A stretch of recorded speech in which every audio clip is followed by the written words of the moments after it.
obediencia, escrito por Arthur W. Pink, 1886-1952, David Martin Lloyd Jones, 1899-1981, Hugh Martin, 1822-1885, Stephen Ting, 1800-1885, Charles H. Spurgeon, 1834-1892, Stephen Charnock, 1628-1680, Richard Barcelos. Narrado por Ezequiel Romero. Copyright 2021. Felipe Chavarro Polanía, Inc. Producción Copyright 2021. Felipe Chavarro Polanía, Inc. La gracia de Dios y la obediencia. Hugh Martin, 1822-1885. Por tanto, amados míos, como siempre habéis obedecido, no como en mi presencia solamente, sino ahora mucho más en mi ausencia, ocupaos en vuestra salvación con temor y temblor, porque Dios es el que obra en vosotros el querer y el hacer por su buena voluntad. Filipenses 2:12-13. Hay una cantidad extraordinaria de luz que se encuentra en Filipenses 2:12-13, en cuanto a la naturaleza y conexión de las agencias divina y humana en la santificación, perseverancia y salvación final del pueblo de Dios. La agencia divina se afirma como un hecho gracioso y bendito. La agencia humana se ordena como un deber solemne, y la una se convierte en la base o el fundamento o argumento para llamar a la otra. En primer lugar, se afirma la agencia divina. Dios es el que obra en vosotros el querer y el hacer por su buena voluntad. A vosotros que estabais muertos en delitos y pecados, os ha dado vida, y nos ha resucitado juntamente en Cristo, según la operación de su gran poder, que realizó en Cristo cuando lo resucitó de entre los muertos. Efesios 2:1, 6, 1:19-20. El siempre bendito Dios, que se basta a sí mismo, que no necesita de ti ni de tu servicio, y que no puede beneficiarse de ninguno de ellos, se ha complacido en su gracia soberana, y la beneficencia imprevista de su propia naturaleza en mirarte con misericordia, y en el día de tu miseria y de su poder te dijo, vive. Ezequiel 16:6. Por su buena voluntad os ha vuelto a engendrar por la resurrección de Jesús de entre los muertos. Primera de Pedro 1:3, y por la fuerza renovadora de su Espíritu Santo os ha creado de nuevo en Cristo Jesús, como obra suya, un hombre espiritual, un templo santo para sí mismo, y ha entrado en su morada prevista. El Espíritu de aquel que resucitó a Jesús de entre los muertos habita en vosotros. Romanos 8:11. Vosotros sois el templo del Dios vivo, como Dios ha dicho, habitaré en ellos y andaré en ellos, y seré su Dios, y ellos serán mi pueblo. Segunda de Corintios 6:16. Cristo está formado dentro de vosotros y habita en él por la fe. Gálatas 4:19. El Espíritu Santo, al que el mundo no puede recibir porque no lo ve, ni lo conoce, ha venido, según la promesa de Jesús, a morar con vosotros para siempre. Y vosotros le conocéis, porque está con vosotros y estará en vosotros. Juan 14:17.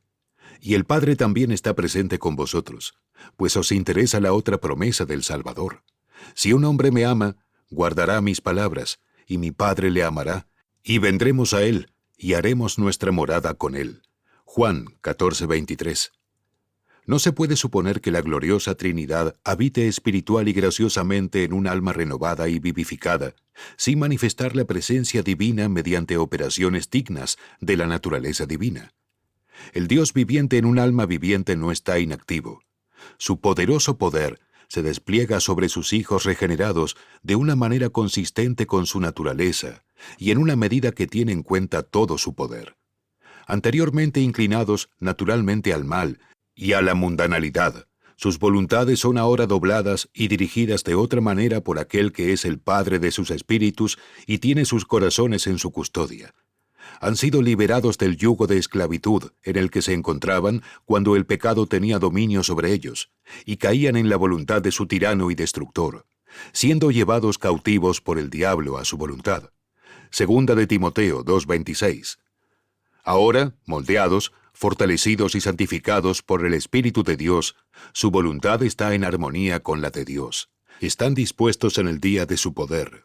Salmo 110:3, porque Él obra en ellos la voluntad. Y de nuevo, naturalmente sin fuerza, como era su estado cuando a su debido tiempo Jesús murió por ellos, ahora son llenados por el Espíritu que mora en ellos, con poder y energía recién nacidos. Son fortalecidos con toda la fuerza en el hombre interior, y son capaces de decir, «En el Señor tengo justicia y fortaleza». Isaías 45:24. Dios obra en ellos también para hacer, porque ahora que se inclinan por el camino de la aspiración y la obediencia santas y celestiales, no se quedan totalmente sin poder para seguir los dictados de una voluntad renovada y regenerada. Tampoco se deja que aquel que les ha dado un nuevo corazón reciba en sus manos solamente la voluntad para el acto, sino que también da el acto. Él comunica el poder así como la inclinación. Él persuade y capacita. Les da tanto el corazón dispuesto como la mano capaz para su servicio. Él graciosamente obra en ellos tanto el querer como el hacer. De esta manera, el texto afirma la agencia de Dios en la preservación y perseverancia de su pueblo. En segundo lugar, se ordena el albedrío humano, tan claramente como se afirma el albedrío divino. Trabaja tu propia salvación con temor y temblor. No creas que es suficiente que hayas encontrado la gracia para entrar por la puerta estrecha. Corre con paciencia la carrera que se te ha propuesto. Piensa que no es suficiente que hayas sido reconciliado gratuitamente por la sangre y regenerado poderosamente por el Espíritu de Cristo. Aprende cada día a despojarte del viejo hombre. Efesios 4:22. Colosenses 3:9. A morir cada día al pecado y a vivir cada vez más para la justicia. No consideres que tu restauración al favor y a la familia de Dios sea tu salvación completa y final. Solo has encontrado la dirección y el camino correctos. Sigue para conocer al Señor. El mal aún habita en ti y debe ser sometido y extirpado. Satanás sigue tentando y debe ser resistido y vencido. La impiedad tiene un extraño poder sobre los hijos de los hombres y volverá a lanzar su hechizo marchito sobre vosotros, si no estáis atentos para poner al Señor siempre delante de vosotros y caminar humildemente con Él.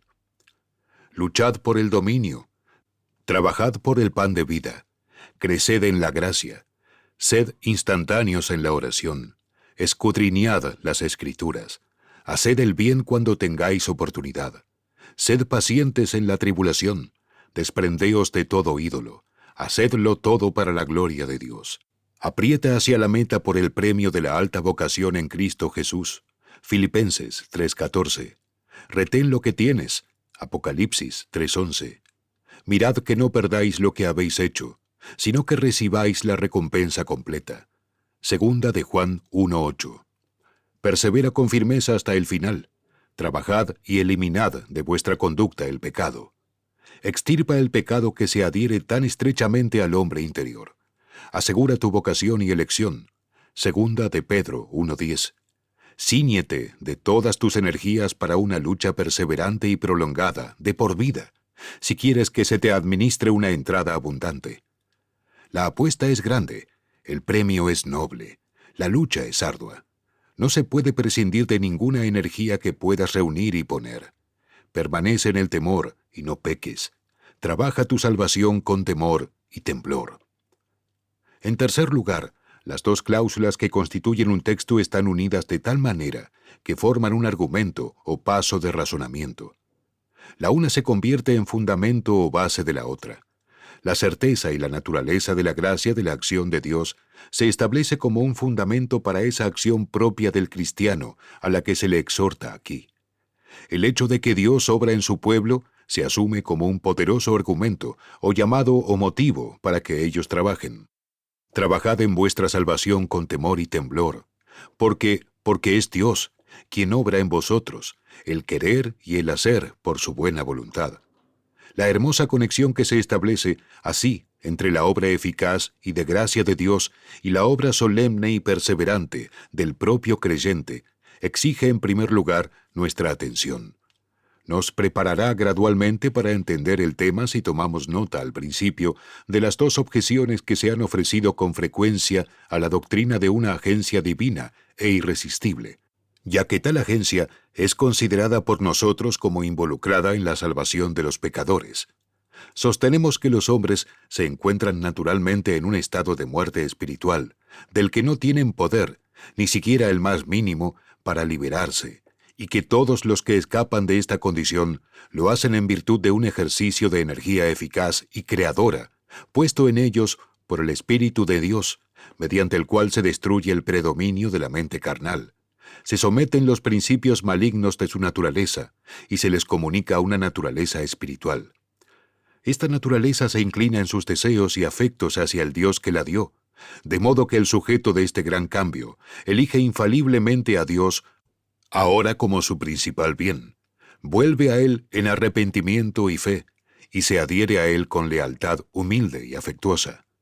Y la Escritura ante nosotros afirma que el alto lugar de hegemonía que Dios, por su Espíritu, ha asumido para sí dentro del alma de su criatura elegida como objeto del amor redentor, no se abandona después de que se ha efectuado esta conversión, sino que sigue siendo mantenido por el mismo Dios que obra allí el querer como el hacer. Contra esto, sin embargo, se objeta en primer lugar que, 1. Si un ser ejerce sobre otro un dominio y una supremacía tal como la que se asigna a Dios sobre las almas de su pueblo, por la cual Él ciertamente e invenciblemente obra sus propios propósitos en ellos, entonces el sujeto de tal operación no es tratado como un agente libre y razonable, sino como una mera máquina, siendo hecho el instrumento indefenso para cumplir ciegamente los designios de otro. Se podría dar una variedad de respuestas para mostrar la naturaleza infundada e insostenible de esta objeción. Pediré que se preste atención solo a las que ofrece el texto, porque esta objeción está en flagrante contradicción tanto con el espíritu como con la letra de este pasaje. Es una contradicción flagrante con el espíritu del texto. Contiene una solemne exhortación a los cristianos para que velen y trabajen por su propia salvación. Apoya esta exhortación, instando a un motivo muy solemne para la obediencia. Ahora bien, no se trata de tratar a un hombre como una máquina para exhortarlo al cumplimiento de un deber y presionar su atención con aquellas consideraciones que deben determinar su línea de conducta. Da por sentado que tiene un entendimiento y apela a él cuando se busca despertar e informar su facultad de comprender inteligentemente lo que se le dice. Supone que posee una conciencia y a ese poder espiritual dentro de ella confía, un sentido de obligación en la cosa ordenada. Lo considera como poseedor de una voluntad o poder de elección e intenta determinarla en la dirección deseada mediante la influencia de motivos que, se cree, si se ven y entienden correctamente, asegurarían su concurrencia en el fin propuesto. Además, presupone que está dotado de un poder de acción y emoción, que también entrará en ejercicio si sigue el curso que se le recomienda.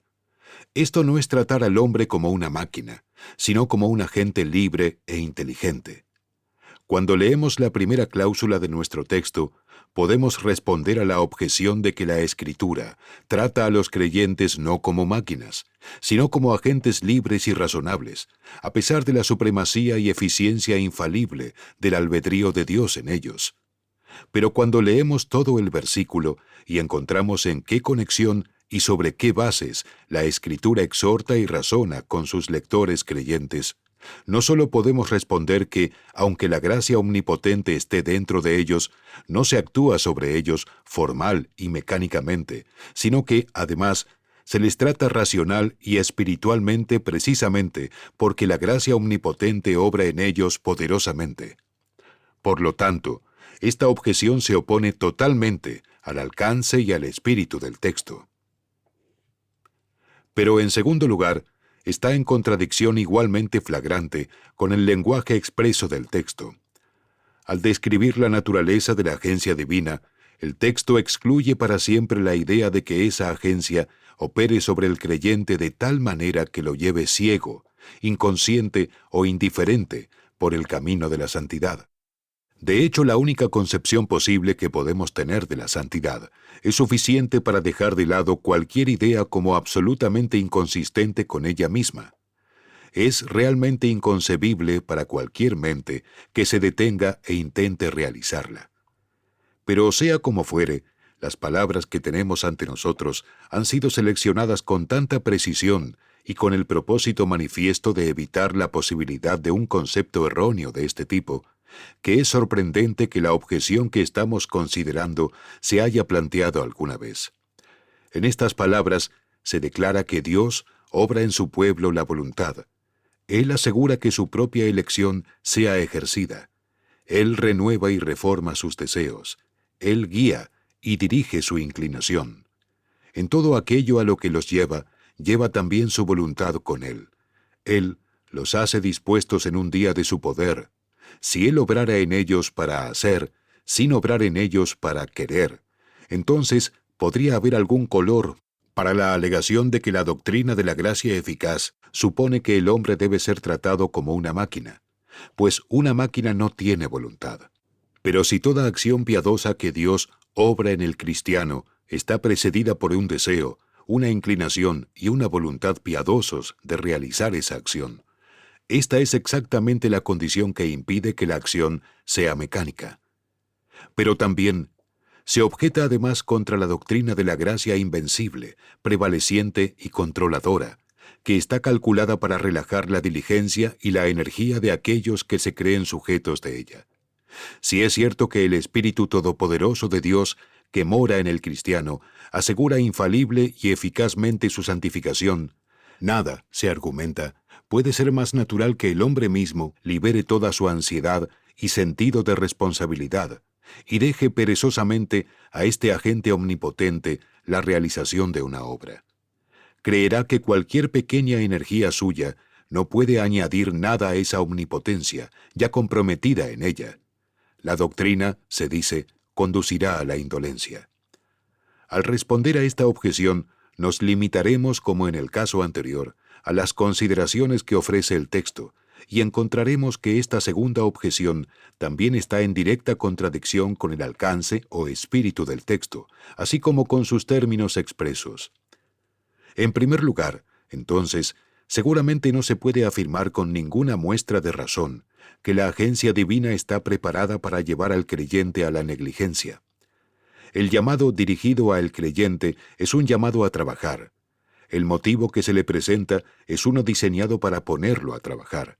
Y cuando tal es la exhortación dada y tal el motivo aplicado en el mismo pasaje que afirma la eficacia de la gracia de Dios en su pueblo, seguramente no se puede afirmar, sin la más grosera irreverencia, que la gracia es adecuada para enseñarles a despreciar la misma exhortación que se les dirige. La exhortación a trabajar no solo está contenida en el mismo texto que afirma la agencia divina, sino que se hace descansar sobre la afirmación de esa agencia. Y no solo se presiona un motivo para trabajar sobre el cristiano, aunque la fuerza todopoderosa esté de su lado, sino que la posesión de esa fuerza residente y todopoderosa se convierte en el motivo que el Espíritu de Dios insta. Trabajad en vuestra salvación con temor y temblor, porque Dios es quien obra en vosotros. Pero la objeción que se opone así diametralmente al espíritu del texto es una negación directa también de su letra. Basta decir que donde Dios obra, obra en vosotros para hacer. Lo que la agencia divina lleva a cabo es la expulsión de la indolencia y la indiferencia, la reposición de todos los poderes activos con vida espiritual, y la dirección de ellos en y hacia la acción espiritual.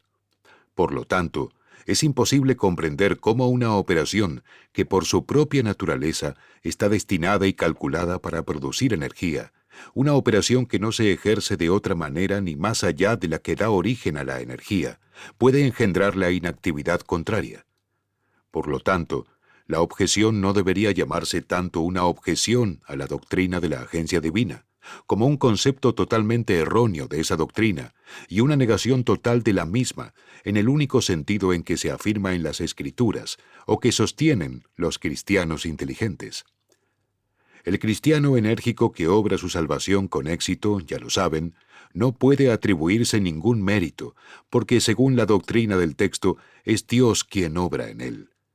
Pero el cristiano dormido, que no obra su propia salvación, no puede tener ningún consuelo justificado, porque según la misma doctrina, su inactividad es una prueba de que Dios no está obrando en él para querer y hacer. La doctrina está tan poco calculada para conducir a la indolencia que es la afirmación directa del texto que la agencia divina energiza a aquellos que están bajo su influencia de gracia. Y por lo tanto el hombre que está dando paso a la indolencia y la inactividad en las cosas que pertenecen a su paz y santidad, debe inmediatamente tomar la alarma, siendo conducido a sentir, por esa misma señal, que la agencia no está en el trabajo que solo puede efectivamente y finalmente salvarlo. Oh, si conociéramos este arte divino de hacer que nuestra vocación y elección sean seguras, como para saber con certeza que Dios está en nosotros y con nosotros. Él trabajando en nosotros y nosotros trabajando en y por Él y su poderoso poder. Oh, qué progreso, qué protección, qué felicidad podríamos disfrutar. El Señor es la porción de su pueblo. De The British and Foreign Evangelical Review, abril de 1883. Hugh Martin, 1822-1885. Ministro y teólogo presbiteriano escocés, nacido en Aberdeen, Escocia, Reino Unido.